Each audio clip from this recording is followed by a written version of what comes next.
Hi, welcome to Porsche Pink podcast. I am your host, Portia Day. So, what is Porsche Pink podcast? I know you guys are used to me saying I'm your girl, Thick Nubian Goddess, and everything, but Thick Nubian Goddess is gone. And vibration still goes on. However, introducing Porsche Pink, a softer side of me. All right. Pink because of the colors red and white being purity, red being passion. Put together, you have something divine and feminine. And I am the embodiment of divine feminine energy. That's one of the affirmations that I learned off of one of my favorite meditations from the Sound Healers. They have a YouTube page. They have every kind of meditation you can think of. So on our first episode of Porsche Pink podcast, I wanted to bring my special guest of, come close, my daughter, Zena Marie. All right. And this episode is called Motherhood, Healing Sacred Wounds, Part 1. Okay. So basically, we're going to get into some topics in reference to how she grew up with me as being her mother. We really don't sugarcoat too much. We're very open and honest with each other, and I would like to believe we're very open and honest with each other. Yeah. So with that being said, I'm just going to go ahead and get into it. So I got married to Zena Marie's father when I was 19. And I got pregnant with Zena at 19. And I had her the week after my 20th birthday. Technically, Zena was due the day after my birthday, July. And I was like, please don't come on my birthday. Please don't come on my birthday. I want us to have our own birthdays. Like, we can't. No. Right? So, while I was pregnant with you, I went to school for medical assisting the entire time. And my goal was to stay in school until then it was time to give birth, but that was not the case. They put me out. They put me on maternity leave because I kept having like Braxton Hicks. So I was just like, I'd be sitting there like this, like, like hold on. And they'd be like, Portia. I'm like, look, the hospital, because I had her at Penn. So I was like, the school I went to, it was called Satone. It's Lincoln Tech, but they were called Satone at that time. And I was just like, the hospital's down the street.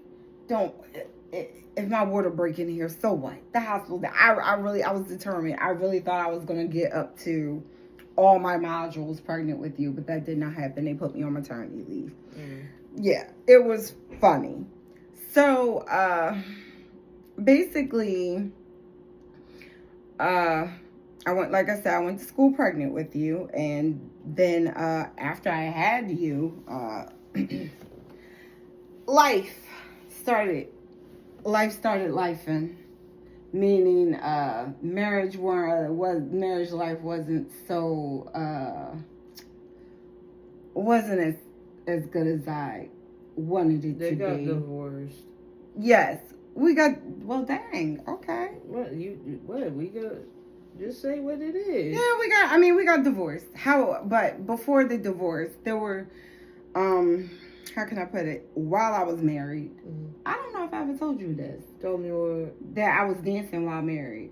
You did. Oh, I did. Okay. All right. Good. I got that off. So, dancing while married, you were about 1. And I literally would look at you, 1-year-old you, and be like, I'm doing this for us.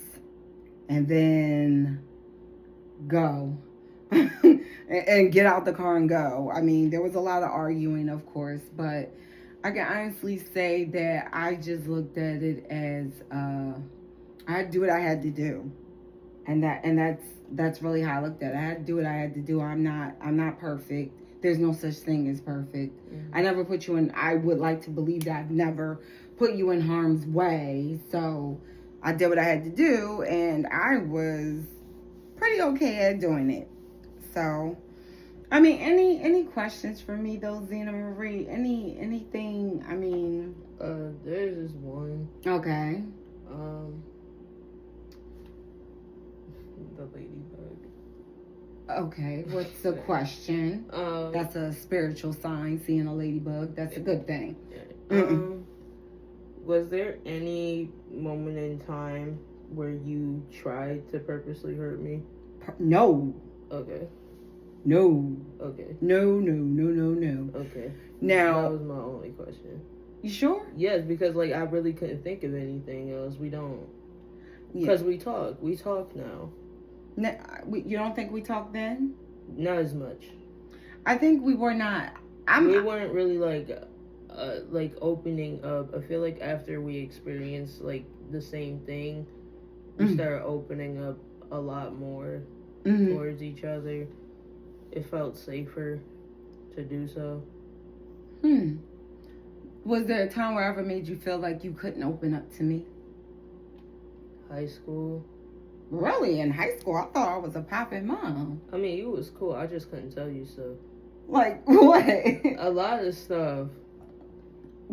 Okay. I just wasn't. Was you popping? Like you was doing some things that I would have been like. One, but like that. We talked about that. You told me you wasn't gonna do that thing. I thought she was, but besides that, no. That I was pretty transparent in high school, but some things I'd rather keep private. Okay. I mean, I can respect that. When I was in high school, I had to do everything you could possibly think of wrong in order for me to finally be honest. It was like, this was me when it came to high school. I done did something crazy. The belt is in one of my parents' hands or whatever they could find. And then that's when I started spilling my truth of everything I've ever done. Because I couldn't express anything. When I thought I could talk about certain things with my mom, but that wasn't the case. I learned my first experience with that was when I was 13. I told her about one of my boyfriends because I told you I used to have like more than one boyfriend. So I told her about one of my boyfriends. She gave me this big spew like I was gonna get married to him. And I was just like super annoyed that I just decided to shut down. And then she was like, this is like literally talking about me and him in a committed relationship. All these things that never ran across my mind. It was running across yours. Yeah, and I was just thinking like, committed? What the heck is commitment? I literally was like, what's commitment? What? She wasn't doing commitment. I wasn't, no. But that wasn't even the point. The point of the matter is, I just felt like after I expressed that and with her like taking it how she took it, I just decided to do away with being opening up to certain things. I mean, when I got into the 9th grade, of course, I had a boyfriend. They knew him. They knew his mom and everything because my dad pretty much called me out on it. He was like, if that's your boyfriend, just say it. So I said it. I'm like, that's my boyfriend. Because he'd been calling consistently every night for a couple of months. Yeah. So, after that, I started being able to, of course, go on supervised dates because that's what was happening in my neck of the woods as 18. So, I mean, I feel like, in all honesty, I can honestly say that I did my best not to give you the kind of teenage life I had. Hey, you did a good job at it. I would like. I mean, I don't think it would have been physically possible for you to do that anyway. Why? Because you would have done it anyway, like me? No, like, it's just, you were different. Hmm. I mean, I didn't have any reasons to do it. Well, one of the things that I did always say, that I told myself that I wanted for for me as a parent and you as a teenager is to be able to go year by year. Like I told myself when you got into high school, I was saying, okay, you're 14, first year high school, let's see what happens. Remember when we were walking the track and I gave you a spew on if your friends are stealing, if your friends are doing this, like you're allowed to go out with your friends, you can go out after school. Like remember I gave the whole thing, like you're allowed to go out after school, just tell me what you're doing. You're allowed to be outside, you're allowed to, I pretty much didn't want to put fake restrictions on you, and I utilized the word fake. And the crazy thing is I never did any of that anyway. No, you didn't start going outside with your friends after school until what, the 11th or 12th grade? Barely even then. Because I'd go right home. It was never like a far thing. I was always able to access a way home. True. Like, it's not like I went far. Like, I never went like deep into the city. I'd never do that. I'd never going over their houses. I couldn't do that except for the one time. We gotta talk about that. We will talk about that off camera and then bring it back to you guys after we've mellowed out from it, because that was a traumatic day. But we're not going to speak on it just yet. Yeah. So now back to the younger years, the younger years, the molding years. Okay, so while you were a teenager, no, not a teenager, I'm sorry, while you were under the age of 10. Mm-hmm. Now, I know your memory for that is a little bit shot. Yeah. A little bit, but not too much, but a little bit. So, basically, I done told you about the dancing. Wow, during my first, I was fired from my first medical assisting job. I didn't know. You never told me you've ever been fired. Yes. She didn't tell me this. Yes. I was fired from my first medical assistant job. It was at a private practice, and they fired me. I was under the table anyway. I was under the table, and me and the other doctor, we didn't really get along. See, one of the other MAs, the one that had been there the longest, she was an older lady. She was kind of, she wasn't going to say, but she was tired of the other doctor. Mm-hmm. And I understand he was very needy. Mm-hmm. He was very needy and ridiculous. There was nights where I would be there past 8 o'clock because he had evening appointments that started at 5. What time are you supposed to be done? Well, I have no idea. They made it sound like we'd be done by 7 or something, but and they weren't. No, we were not. It was ridiculous. Mm-hmm. So I basically would live there with him on certain nights, and there were things that wasn't done that were beyond my control. I had no control over because I didn't have access to. Yeah. So he would take it out on me. Yeah, and plus he wasn't really used to the change anyway. So basically, he and I didn't get along. My hours would fluctuate, and like I said, during that time, I'd been doing this line of work now for over 20 years. So over 20 years ago, it was $10 an hour under the table. So, I mean, I wasn't bad, depending. Yeah. Wasn't bad. Mm-hmm. So, and then the other doctor had even told me that he was not pleased that doctor did not like me. He had even gave me forewarning. He was like, maybe you should start looking for another job. I don't even remember what happened. I think I called out sick. Mm-hmm. And then while I was out sick, I was fired. And that was my family doctor's office, too. That's the crazy part, yes. That was yes, that's the crazy part. And they fired you while you were on the sick day? Yes. That's wild. They wanted you out. Yeah, they wanted me out, but guess what? What? I'm thankful. Yeah, because that's trashy. It was, and then then you're a family doc. Yeah, we know you. Well, I didn't know the other one like that, but no, but still, we come here for medical help. Why? My family, yes. Exactly. Mom, pop, nana. Right. It's just like, you fire me while I'm ill is crazy. Yes. So I decided, during that time, I immediately, I got fired and I got fired in December. I got a new job in January. As you should have. With Beata, like that. Yeah, because, like, you didn't do nothing. So I got hired with them, and I don't know. And another thing is, I'm not even gonna lie. Another part of me think I got fired because I think a couple of patients were at the bar I was dancing at. They need to mind their business. You would think so. People, like, it's not that hard to mind your business. If I see my my doctor or my nurse or my medical assistant doing their second hustle, why would I go up there and be like, yeah, I don't want her touching me because she shakes her ass and da da da da da. And I don't like that. Like, you need to shut up, because you come in here to get checked out for herpes. Like, that's why you're in here. You're in, right. So you don't worry about what somebody else doing, because you was doing it bad. Yeah, no, I do. They never said why I was fired per se. It was some bullshit claiming I called out a lot. But part of me knows the other doctor didn't like me, and I do believe a couple of patients came to the bar I was dancing at. And they need to mind their business. Yeah, and they were his patients.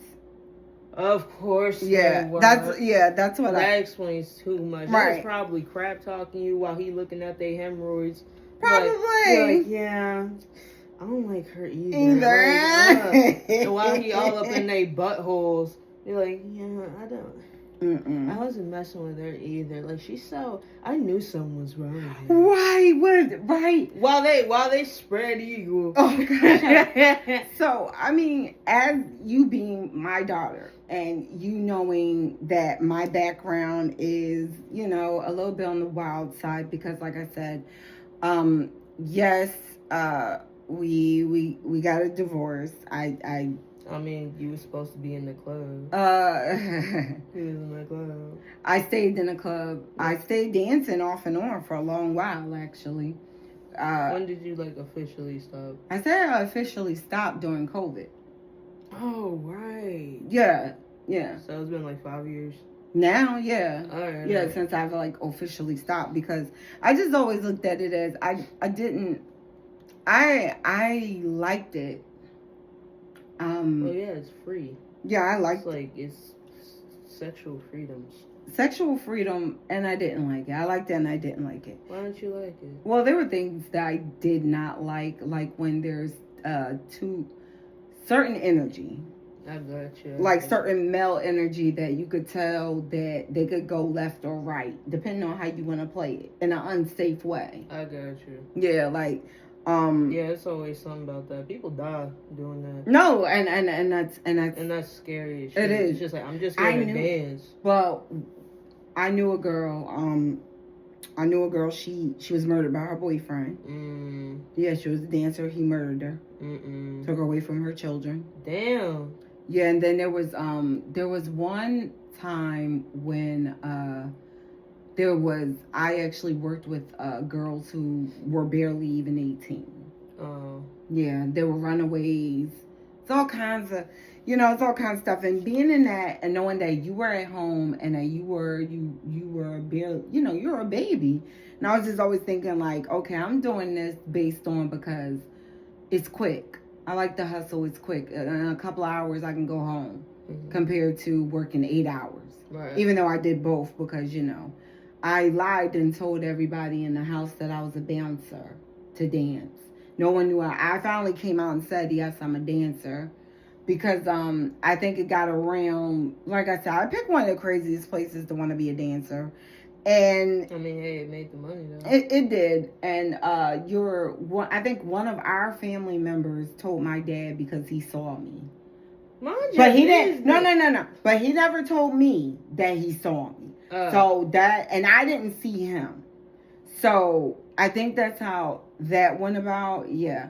But I mean, I'm glad that they didn't embarrass me by coming up to me while I was working. Yeah, because it's like, excuse me, I'm trying to get my percolating on. I'm trying to make this quick. I'm trying to get this chicken. All right, I'm trying to get this chicken. Get out my way. Well, so after that, and like I said, you know, once things really went left between me and your dad, I pretty much just stayed focused on the, not the dancing. I stayed focused on the medical part. And in the medical part, but with that, you know, I'm young. So, I'm 22? You know, Nana watching you. It was time, you know, I started the party binge. And what that mean? Like, I was club hopping. Oh, okay. But it wasn't like... I was about to say, I never heard party binge. Yeah, I was outside. Like, I knew on Mondays I can go to this place. Thursdays, this Friday, Saturday. You was lit. I was lit. And I felt... And it's crazy because a part of me felt like now at where I'm at now and where you are now and how you're not recovering from me. No. But that's what I'm saying. Like, that's why I'm thankful that I did not give you wounds. Too many wounds. There are wounds that we will talk about next episode. Stay tuned for part 2.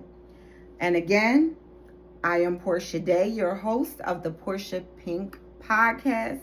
May my words, may my stories be inspiring to you.